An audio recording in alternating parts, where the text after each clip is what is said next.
2018 தொடர்ந்த வரலாறு பதிவு பண்ண முடியாது, நிறைய இருக்கு. வழக்கு சொன்னாரு. அத பத்தி சொல்லுங்க. சிவாஜி கணேசன் சூப்பர் ஸ்டார் ஈட்டிங்க, அவர் பெரிய நடிகர் திலகம்.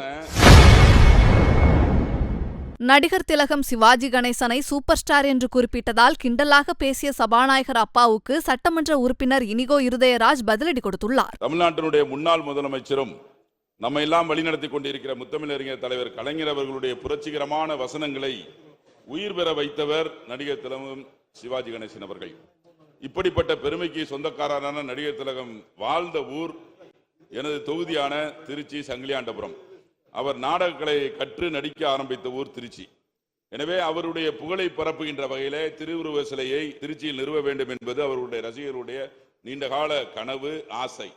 அந்த ஆசையை நிறைவேற்றுகின்ற வகையில் திருச்சி மாநகராட்சியுடைய தீர்மானத்துடன் தான் 9 அடி கொண்ட முழுருவ திருவுருவ வெண்கல சிலையை சுவாமிமலை ஸ்தபதி ஸ்ரீகண்டன் அவர்களை அழைத்து சிலை செய்ய சொல்லி அதற்கான முழு செலவையும் ஏற்றுக்கொண்டவர் மாண்புமிகு நகராட்சி நிர்வாகத்துறை அமைச்சர் அண்ணன் நேரு அவர்கள்.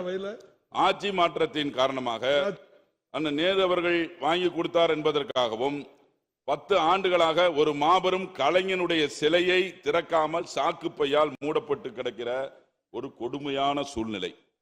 சிவாஜி மன்றத்தை சேர்ந்த சீனிவாசன் மோகன் பாலாஜி என்பவர் கேள்வி அதுல உங்களுக்கு தேவை மாநகராட்சி தீர்மானம் போட்டிருக்கு, அமைச்சர்கிட்ட பதில் வாங்க. 2018 தொடர்ந்த வரலாறு பதிவு பண்ண முடியாது, நிறைய இருக்கு. வழக்கு சொன்னாரு. அத பத்தி சொல்லுங்க. சிவாஜி கணேசன் சூப்பர் ஸ்டார் ஈட்டிங்க, அவர் பெரிய நடிகர் திலகம். அதான் சூப்பர் ஸ்டார் வேற ஆளு. பேரவைத் தலைவர் அவர்களே, அந்த காலத்து சூப்பர் ஸ்டார் அவரு. சரி, 2018 ஒரு நிமிஷம் என்ன வழக்கு மட்டும் சொல்லிடுறேன். 2018 தொடர்ந்த வழக்கில் மதுரை உயர்நீதிமன்றம் என்ன சொல்லியிருக்கிறது என்று சொன்னால், சிலையை நகரின் முக்கியத்துவம் வாய்ந்த இடங்களில் நிறுவி மரியாதை செலுத்த வேண்டும் என்று அறிவுறுத்தி இருக்கிறது. எனவே இச்சிலை இப்போது உள்ள பாலக்கரை ரவுண்டானா பகுதியில் கால்நடை மாட்டாஸ் அருகிலோ அல்லது சத்திரம் பஸ் ஸ்டாண்டு பகுதியிலோ, காமராஜர் சிலை பின்புறமோ, சோனாமினா திட்டா உள்ள ரவுண்டானா பகுதியிலோ அமைத்து தர வேண்டும் என்று அமைத்து தர வேண்டும் என்று தங்களின் வாயிலாக அமைச்சர் அவர்களை கேட்டு அமைகின்றேன். செய்திகளை உள்ளது உள்ளபடி தெரிந்து கொள்ள ரெஃப்ளெக்ட் நியூஸை சப்ஸ்கிரைப் பண்ணுங்க.